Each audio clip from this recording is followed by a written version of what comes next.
Hello friends, स्वागत है आप सभी का जीके ट्रैक यूट्यूब चैनल में। तो दोस्तों, आज के इस वीडियो में आपके लिए मोस्ट इंपॉर्टेंट 25 क्वेश्चन लेकर आया हूँ, जो कि आपके आने वाले एग्जाम के लिए वेरी इंपॉर्टेंट है। तो इसलिए वीडियो को बिना स्किप के पूरा देखते रहिए। और अगर आप हमारी वीडियो पहली बार देख रहे हैं तो हमारे चैनल को जरूर सब्सक्राइब करें, साथ ही उसके साइड में बेल आइकन को जरूर दबा दें ताकि आप आने वाली सभी वीडियो को देख सकें। तो चलिए आज का वीडियो शुरू करते हैं। तो यहाँ पर आज का पहला क्वेश्चन है, वर्तमान समय में भारत में कुल कितने उच्च न्यायालय हैं। देखिए, जितने भी क्वेश्चन मैं आपके लिए इस वीडियो में लेकर आया हूँ, अगर आपको उनमें से किसी का भी आंसर पता है तो आप हमें कमेंट बॉक्स में बता सकते हैं। और देखिए, वीडियो के लास्ट में आपसे एक क्वेश्चन ज़रूर पूछा जाएगा, आपको उसका आंसर भी हमें कमेंट बॉक्स में ज़रूर बताना है। तो इस क्वेश्चन का राइट आंसर ऑप्शन बी हो जाएगा 25। वर्तमान यानी कि इस समय में भारत में 25 उच्च न्यायालय यानी कि 25 हाई कोर्ट है, आपको याद रखना है। मैं आपको बता दूँ, 25वां उच्च न्यायालय 1 जनवरी 2019 को आंध्र प्रदेश राज्य का बना। आंध्र प्रदेश की राजधानी अमरावती में बना है। तो आपको याद रखना है 25वां उच्च न्यायालय है, आंध्र प्रदेश राज्य का बना है। देखिए, पहले आंध्र प्रदेश राज्य और तेलंगाना राज्य का उच्च न्यायालय एक ही था, हैदराबाद उच्च न्यायालय था। लेकिन 1 जनवरी 2019 से आंध्र प्रदेश राज्य का एक अलग उच्च न्यायालय हो गया है और तेलंगाना का उच्च न्यायालय अलग हो गया है। तेलंगाना राज्य का उच्च न्यायालय है हैदराबाद उच्च न्यायालय। तो आपको याद रखना है। तो चलिए नेक्स्ट क्वेश्चन देखते हैं। राज्यसभा के सदस्यों का कार्यकाल कितने वर्षों का होता है। राइट आंसर ऑप्शन सी हो जाएगा 6 वर्षों का। आपको याद रखना है 6 वर्षों का होता है राज्यसभा के सदस्यों का कार्यकाल। देखिए, मैं आपको बता दूं, राज्यसभा कभी भी भंग नहीं होती है। यह स्थायी सदन है, क्योंकि देखिए इसके 1/3 सदस्य प्रत्येक 2 वर्ष बाद सेवानिवृत्त होते हैं। तो इसलिए राज्यसभा कभी भी भंग नहीं होती है। तो आपको याद रखना है राज्यसभा ये स्थायी सदन है। तो चलिए नेक्स्ट क्वेश्चन देखते हैं। क्वेश्चन नंबर 3 है, होपमैन कप किस खेल से संबंधित है।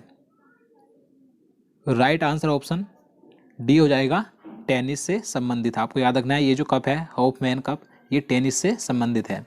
चलिए अगला क्वेश्चन देखते हैं। फतेहपुर सीकरी का निर्माण किसने करवाया था।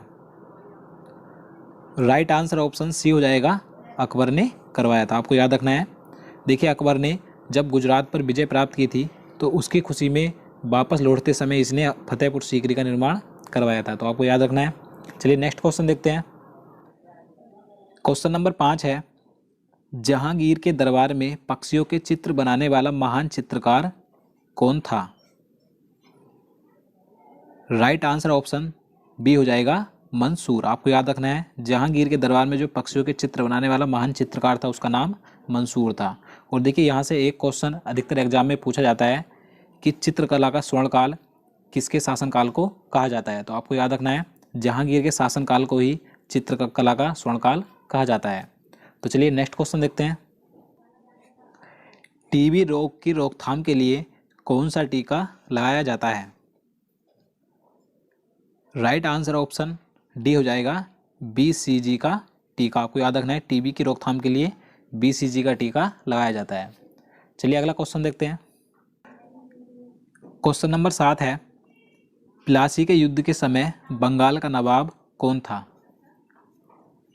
राइट आंसर ऑप्शन बी हो जाएगा सिराजुद्दौला। आपको याद रखना है, उस समय बंगाल का नवाब सिराजुद्दौला था। देखिए, प्लासी का युद्ध 23 जून 1757 ईस्वी को अंग्रेजों तथा बंगाल के नवाब सिराजुद्दौला के बीच लड़ा गया था। इस युद्ध में अंग्रेजों ने सिराजुद्दौला को हरा दिया था। और देखिए, उस समय अंग्रेजों का नेतृत्व रॉबर्ट क्लाइव ने किया था। तो आपको याद रखना है। चलिए नेक्स्ट क्वेश्चन देखते हैं। पेरियार राष्ट्रीय उद्यान किस जानवर के लिए प्रसिद्ध है। सही आंसर ऑप्शन सी हो जाएगा हाथी के लिए प्रसिद्ध। आपको याद रखना है। और देखिए, ये उद्यान कहाँ पर है, ये केरल राज्य में स्थित है। चलिए अगला क्वेश्चन देखते हैं। गरसोप्पा जलप्रपात किस राज्य में स्थित है। राइट आंसर ऑप्शन ए हो जाएगा कर्नाटक राज्य में स्थित है। और ये किस नदी पर स्थित है, आपको याद रखना है, ये श्रावती नदी पर स्थित है। और देखिए, गरसोप्पा जलप्रपात का अन्य नया नाम क्या है, महात्मा गांधी जलप्रपात। तो आपको ये भी याद रखना है। चलिए अगला क्वेश्चन देखते हैं।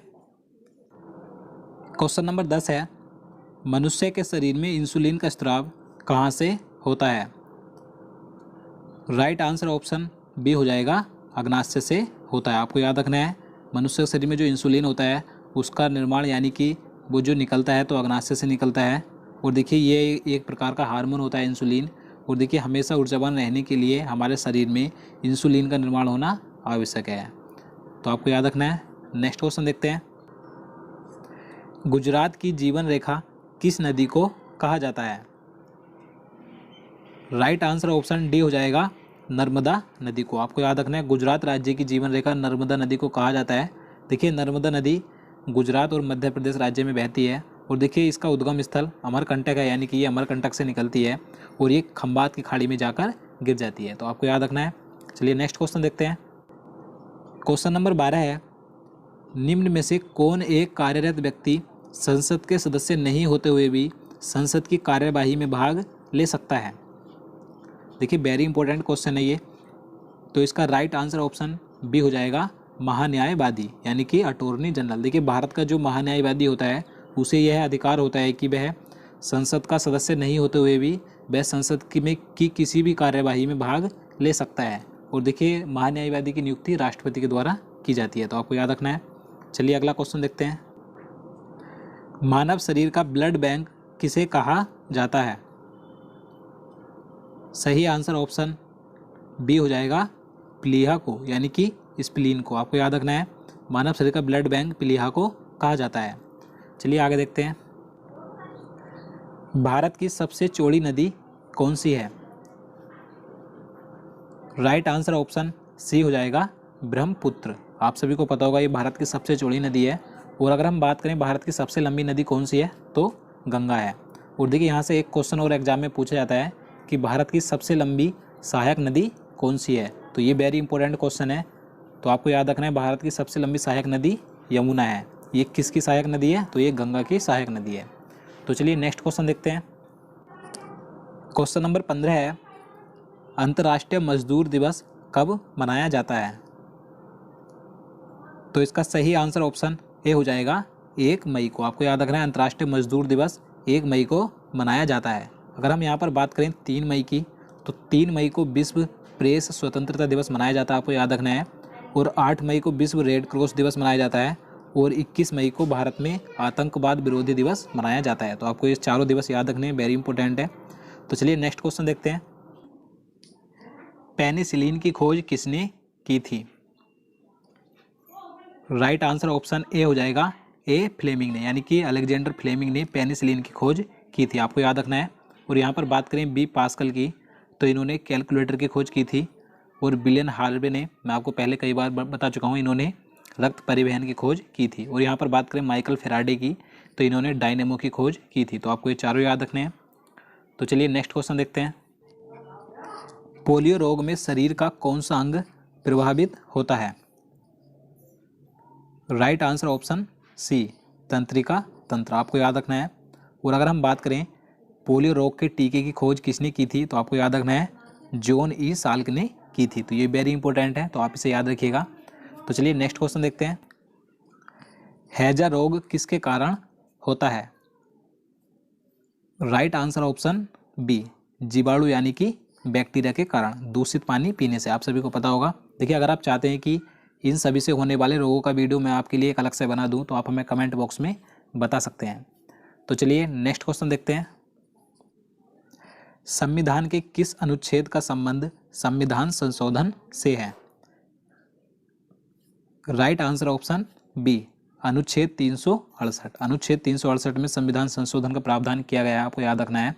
और इसे भाग 20 में रखा गया है, तो आपको ये भी याद रखना है, भाग 20 और अनुच्छेद 368। तो चलिए अगला क्वेश्चन देखते हैं। क्वेश्चन नंबर 20 है, चाय की खेती के लिए उपयुक्त मिट्टी कौन सी है? Right answer option C, laterite मिट्टी। देखिए लेटराइट मिट्टी चाय की खेती के लिए उपयुक्त होती है। इसमें लोहा, एल्युमिनियम और चूने की अधिक मात्रा पाई जाती है, तो आपको याद रखना है। चलिए नेक्स्ट क्वेश्चन देखते हैं।